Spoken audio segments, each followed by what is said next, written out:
Welcome to the Bend Don't Break podcast. I am Aaron Schweitzer, your host, with musically gifted co-hostess Laurel Bronze. This podcast is powered by The Source Weekly, Bend's locally owned newspaper. We are the fastest growing podcast in Central Oregon. Thank you, listeners. People tune in to find out how our community is adapting to living in our new normal. We are supported by Worthy Brewing, who lives by their motto, Earth First, Beer Second. This week, we are chatting with Ellen Waterston. She is an Oregon author and poet who has published numerous works, including an essay collection, memoir, and 4 books of poetry. One book of poetry, Vía Láctea. Did I say that right? All right, thanks, Ellen.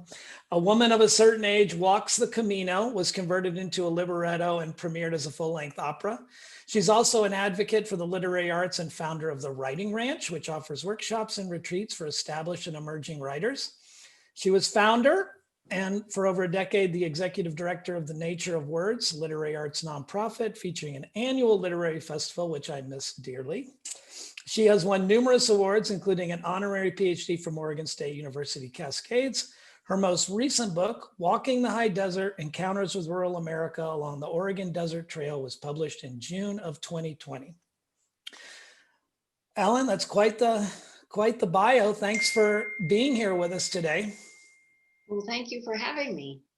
Maybe we could start by just telling our listeners a little bit about your background and how you ended up getting from a small New England town to Eastern Oregon.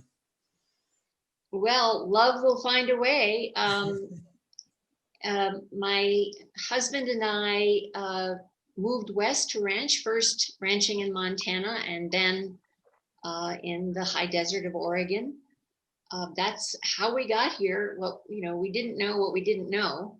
And it was great fun finding out, particularly about ranching. But we ranched for a number of decades, and the rest is history. Yeah, Ellen,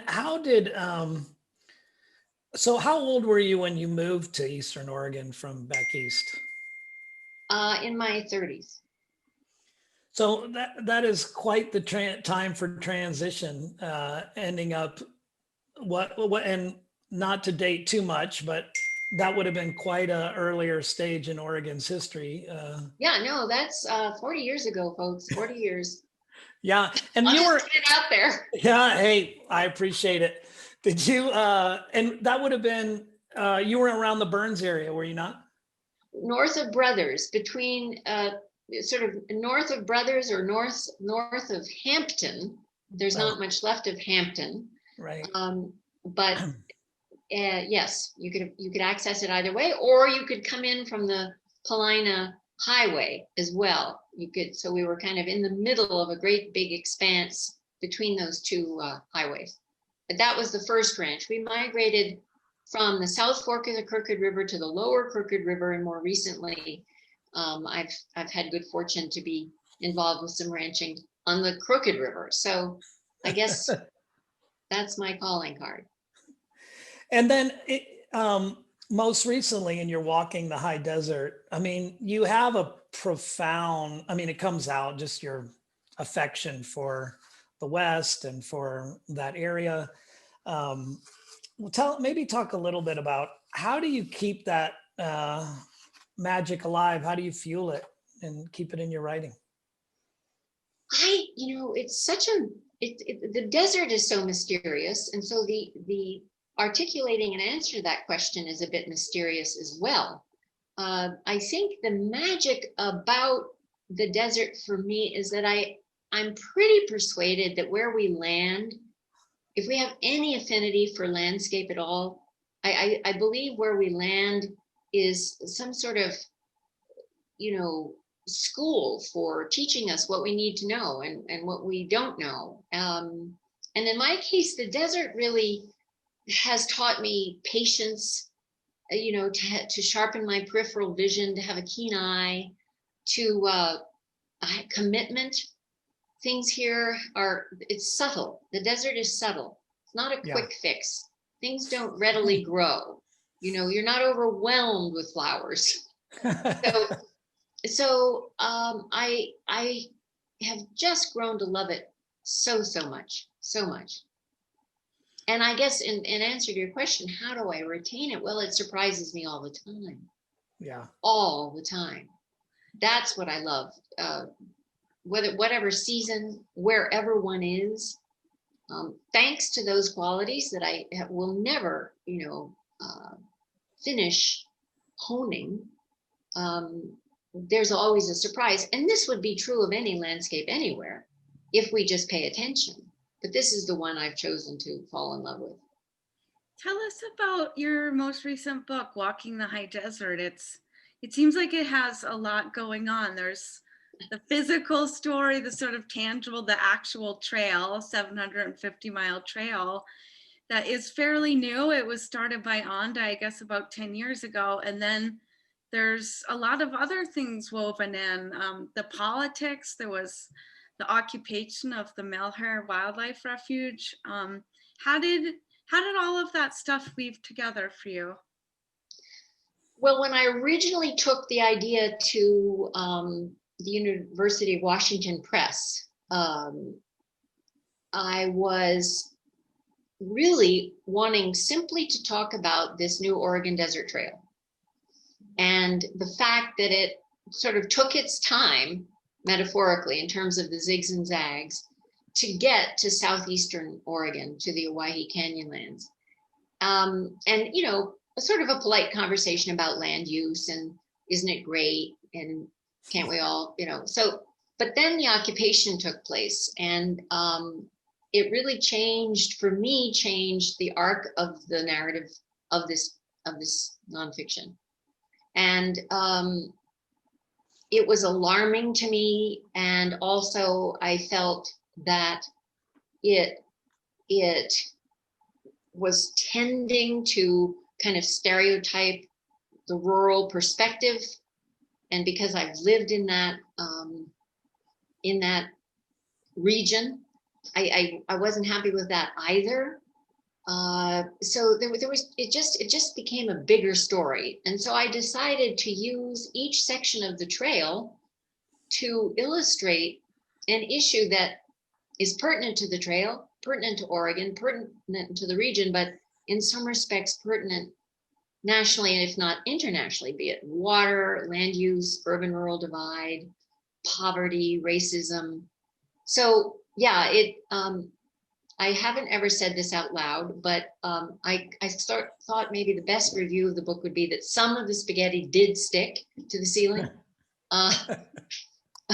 But it was just a wonderful odyssey for me, right? So this element of surprise, as I moved through this idea, it became more and more surprising to me as well, the research, the people I talked to, as well as the trail. Ellen, you for people who don't know, I mean, you walk the Camino, and I mean, I can't miss the correlation between the walk that you did to the Camino and then bringing something like that to this new trail, which would be fantastic if people took the same approach you are in making that something that they do spiritually. How did you, there must have been a connection there for you. I think so, but I want to make sure the listeners know that unlike the Camino, I didn't walk the whole trail, cache my water, go from the beginning to the end 750 miles later. I walked sections. There are some I have yet to walk, particularly the Pueblo Mountains, which I look forward to. But yes, there is something meditative about walking. There is something meditative about just removing yourself from the noise of our existence and focusing on something that kind of overwhelms you in a natural kind of a way. Sure. So, and also for a linked narrative, it's useful to have a trail, just structurally. Ellen, one of the things I think a theme that has kind of come out of these podcasts, I think, that we've been doing during this pandemic is, and people are reporting on it, but I hear it in people's voices too when they communicate about this time, is this desire to step back a little bit. You know, a lot of people have taken this opportunity to reevaluate whatever that means for them individually, but they've also kind of, I mean, meditation's up some 290%, whatever that means, and how they're measuring it, God knows. But it feels like that when you talk about being able, I mean, if you're going to walk 750 miles, you're going to take a pretty big break from things. And it seems very convenient to have this book come out at a time when it seems like it's just what people would need right now. Well, I hope that's true. And I hope that it is a good companion. Obviously, it's an unorthodox guidebook. Sure. You know, it's sort of a guide to everything and nothing. But it does move along the trail, and it does conclude in that extraordinary cathedral of the Owyhee Canyonlands. Yeah, and I mean, from what I know about the Camino, I mean, there's beautiful sculptures and tiny villages all along it, and here you have a very natural version of the same thing. It's pretty untouched where you're going. Well, it's very untouched, and there are not very many restocking places. Right. On this high desert Camino. Highlights, Paisley Fields, Andrews, this kind of thing. And so it takes a lot of planning. It takes a lot of planning. And ONDA has a wonderful map on site. They have all kinds of information for really those particulars that you would need to know before going on even a longer section all at once. But it's very approachable also, if you're not that ambitious, or nuts, one of the two. But through hikers are a special breed, and to your point, Aaron, they write about the incredible reset that these through hikes provide them. And I mean, there's the group that does it sort of competitively, who can do the 3 big ones in less time than anybody else. There's that. But then there's a number who travel the world to do this kind of thing. It's their idea of really the ideal vacation, just stepping out and walking until the place itself is the guide. Ellen, I don't want to put you on the spot, but if you have the book with you, would you mind reading an excerpt from your latest? Well, yeah, why don't I read a little bit that might let people know that if they take it all on at once, this is what might happen to them. This is a section of the book where you're coming out of Christmas Valley. You've been a very long time, 200 miles roughly, in just sagebrush ocean. So you're probably ready for a change of scene. And you're approaching Summer Lake. Right. So at this point on the trail, you're likely to begin channeling your inner mystic. It's not heat stroke. It's not delirium. It's the effect of this magical section of the Oregon Desert Trail. Quote, "How much have I confused the coyote by peeing on his territory," unquote. You might find yourself asking, or who am I? Tat twam, thou art that in Sanskrit. Welcome to the unreality of reality, the world of ellipses. Beware of odd impulses, such as setting up your GoPro in the middle of the lake bed, as one ecstatic traveler did, then running and leaping and twirling, stark naked, back and forth in front of the camera, getting farther and farther away, dancing, dancing what a life does, dancing, dancing a definition of infinity. Mother Nature is psychedelic. Notice how increasingly You are thinking, quote, like an ion, unquote, as the reader board on the Summer Lake store encourages. Or as poet David White asks, how do you know you're on your path?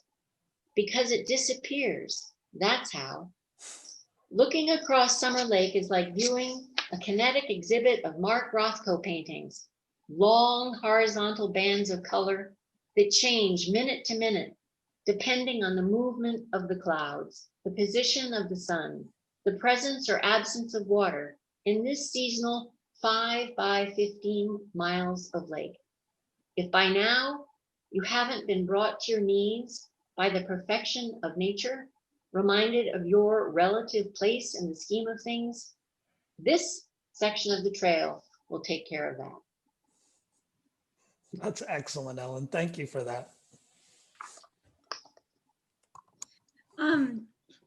So I've read a number of articles about you that have talked about like this dichotomy that you have with having grown up, having spent so much time as a rancher and in the ranching community, and then also having kind of an urban existence, literary existence, being really networked with not only people in Bend, but probably all over the country and the world. So like, how has that influenced your perspective on some of these issues that you explored in that book? Like some of the more political things like land use and things like that. Well, I feel so lucky to have ranched, to have exited, had the invitation to exit kind of the silo that I grew up in. I just feel really lucky. And what I find is that maybe it's convenience, maybe it's time, maybe it's lack of curiosity, but obviously we're witnessing the result of this sort of silo perspective in the country, the separation that it causes, the lack of communication that it causes, and the notion, really, even embedded in your question, that they aren't bedfellows, that there's somehow an assumed separation. So part of what I strive to show in my writing is the same, that what we all care about is the same. It's just expressed differently. Brent Fenty, the man who brought the Oregon Desert Trail over the finish line, I don't want to suggest that there weren't a whole lot of people who worked on it prior, but when he was executive director of ONDA, he kind of sealed the deal. And he said, it's an issue of feeling passionate about the same thing, but expressing it in different ways. And to me, that describes just about everything that's going on lately. And if we can get inside that, if each of us really commits to getting inside that, I think we'll be able to not only appreciate these little mini cultures, these wonderful communities, wonderful rural communities, really unique, and really kind of share. It's the language starts to get sort of soft in the middle when you talk about communication and getting along. But there is a way to do it. So I'm not sure that I've answered your question. So please let me know if I haven't, Laurel. But I just feel lucky to have the love of the literary arts that I do, and the love of this landscape and the rural opportunities that exist within it, and try to marry them in my writing particularly, and in the authors that I've had the good fortune to bring forward with the Nature of Words and now the Waterston Desert Writing Prize. Ellen, maybe we transition there to just talking a little bit about Nature of Words, which I'm probably your biggest fan with regard to that event, and I do miss it dearly. I was telling Laurel a little anecdote about having been privileged to be at the Nature of Words you had at the High Desert Museum with Annie Prue. Oh, God. where we talked about the West and the Bigfoot guy was there. And it was such a perfect event.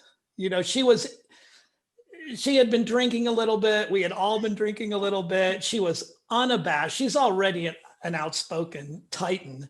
And she just was having a great time. You could just feel it. And it was such an incredible night. And kudos to you. And I wondered if you might just speak to those days and what they mean to you in retrospect. Well, I mean, hearing this kind of feedback is just so thrilling. Yeah. And it's one of those things where, again, there's nothing new under the sun. And I am a product, really. I gained a lot of confidence. I benefited in so many ways. In my early writing days in Oregon, I benefited from Fish Trap in Northeastern Oregon. And theirs is a summer event. And I thought, wow, let's, not to challenge their kind of place on the calendar, but let's do one in November. Let's just do that in Bend. And it started off as the music of words in Drake Park. And Patchett came to that one. Right. When Bel Canto was just out, before it had won any awards, which is how we got her. Yeah. And then the museum, along with OSU Cascades, which was just an idea at that time, came on board as supporters. And as Forrest Rogers, then the executive director of the museum, said later at a Nature Words event, he said, Ellen Waterston made me an offer that I couldn't understand. So we changed the name of it to the Nature Words out of respect of the museum's participation. And the event you're speaking of, Aaron, was one of the very first. And bless Annie Prue, she knew it was brand new, wet behind the ears. We didn't know what we were doing. And she came for a song. But yes, she took hold of that microphone and everybody was just like, okay. It was just her evening, but it was delightful. Her perspective on the West, she was phenomenal. She got those other writers at the table to kind of step. Everybody was a little unsure of how a panel in front of all these people seated having dinner was going to go. And you could tell what Annie thought. She was going to make this an evening to remember. And she made those other writers. She was challenging them on the questions and you were moderating. I remember it well. Well, I have to say, though, that panel idea, I don't know if it was 2 or 3 years later, Ursula Le Guin crossed her arms across her chest and said, "This is not a discussion." And I thought, God bless her and how we do miss her. Right. I thought, well, maybe next year we'll change the format just a little bit. So at that point, if you recall, we shifted to having an author at everybody's table. Yep. And they did little impromptu readings during the dinner, in addition to what they had done at the Tower Theater and in addition to the workshops they all ran. Yeah, and you could tell that they had, and I think Sisters Folk Festival does an admirable job of this. There's that collegiality that forms between the writers and Sisters Folk Festival, the musicians, and they start having a genuinely good time on the, unprompted. You don't have to have the best question because they're giddy and ready to discuss stuff. I think it's so important with any of the arts that these events, with all due respect, because we have budgets, we have calendars, we have certain time limits, but to the extent possible that they aren't a drive-by, that the talent is in and out. So right. When it's possible to have a true festival where, as you say, Aaron, people hang out, they get to know each other in a workshop, in an improv, in a this, in a that, and young students who've gotten some student prize get to hang with these big names. I mean, what could be more amazing? Yeah, it was great. No, it's a thrill. It's a thrill. And I have to say that it spawned the Waterston Desert Writing Prize, because as the nature of words shuttered, the endowment that it had created was rededicated to the Waterston Desert Prize. So there's, Yeah. it's a daisy chain. So we usually don't get through one of these podcasts without talking a little bit about COVID. I was wondering if you could just kind of speak to how this time in our lives and society has affected your work, if it's been helpful to kind of be enclosed or too chaotic, or I don't know if it's me or that the literary arts and perhaps the visual arts are kind of suited to COVID. I mean, in terms of not necessarily needing an audience. You can survive for a period of time fairly successfully without an audience. And it's been useful to me that way. But then I think, oh my God, it's just probably that I'm basically, a gerbil, and happy to be gerbling away in my office and writing and realize I haven't moved in decades, as one of my poems says. Well, even gerbils get up against the glass and start, doing their thing. So yeah, exactly. But my heart goes out to the performing arts, and to all of us who are made something else because of a performance, theater, dance, music. When you see old movies now, it looks like something from out of space. Nobody's in a mask. They're all hanging out together. They're jumping in the swimming pool. But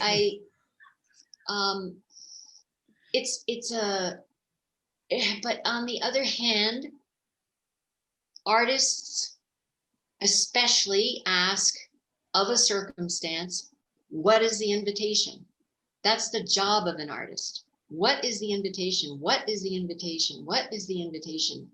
And now it's COVID that's offering that question.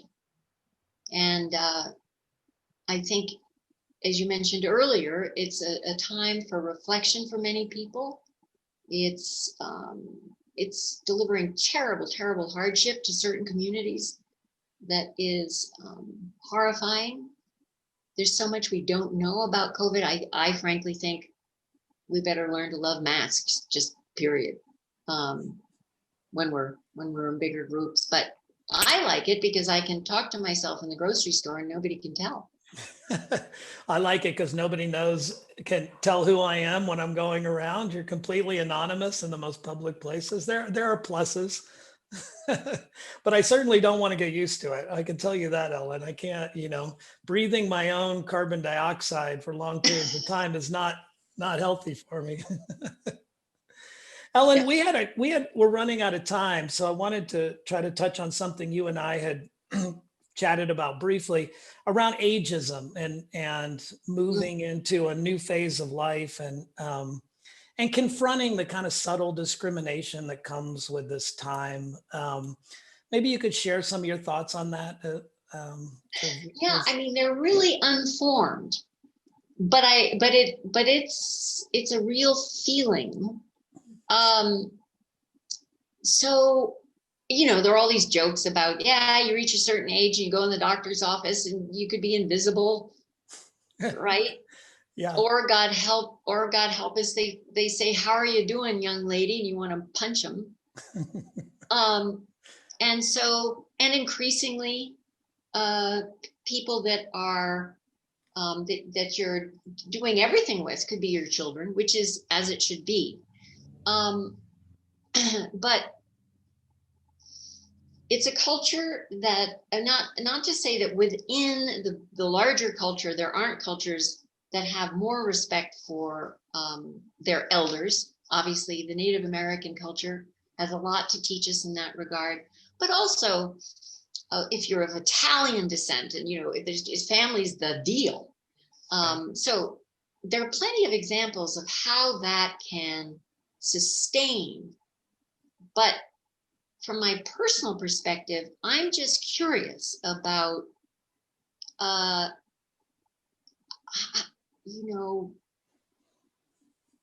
maybe it's my own denial, right? I mean, maybe it's my own denial, but well, I think that's what people tell themselves to kind of like push back the idea that it's actually happening to them. Like it's actually happening. Right? This is a finite event. Right. I'd like to die in my tractor, on my tractor, not in it, on it, whatever. Meaning, how does one articulate usefulness in the later stages of life, right? I mean, you could be Jane Fonda. You could get up and do Fire Drill Fridays, and just be out there, or you can gather family around. I mean, so neither of those, not one is better than the other, but I think there is a tendency for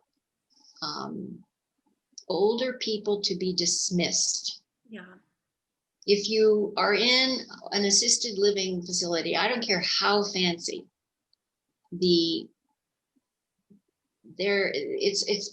this siloing. It's not incorporating older generations. Right. There's just, I can't, as you can see, I'm struggling to articulate it. I just get a sense that it could be different. Definitely. I just get a sense. Ellen, don't you feel that, without being too critical, that our society as a whole is maybe moving in the wrong direction in terms of ageism? It just seems like we do not have institutionalized, when you bring up family, well, we're separated from our family for the most part. So we really have to work hard to get back to our family. And consequently, there's nobody propping us up that much. Like, you're doing pretty good there. It's like, we're just, yeah. All the more reason to redefine what family looks like. And then create one. If anybody needs to adopt a grandma because theirs are far away, I'm here. You know what I mean? I'll take that. and also to really respect. I sometimes wonder, I feel, now I'm sort of a history book about Central Oregon, which is shocking. And I can remember, skiing on wooden skis and my name was painted on the tip. I mean, so it's sort of shocking when you realize that you're a repository of a lot of history, but we'll repeat it if we don't listen to old people. Sure. So, Ellen, we are unfortunately at the end of our time for the podcast. I really appreciate you spending this time with us, and my pleasure. Taking it. It's been awesome. Any last thoughts you have before we go off into our COVID ethers here? Oh, probably a great rural phrase for this time that we're in, which is never say ho in a horse race. Well, on that note, Ellen, thank you for being here. This has been the Bend Don't Break podcast, and we appreciate you tuning in. Thank you. You. Thanks, Ellen.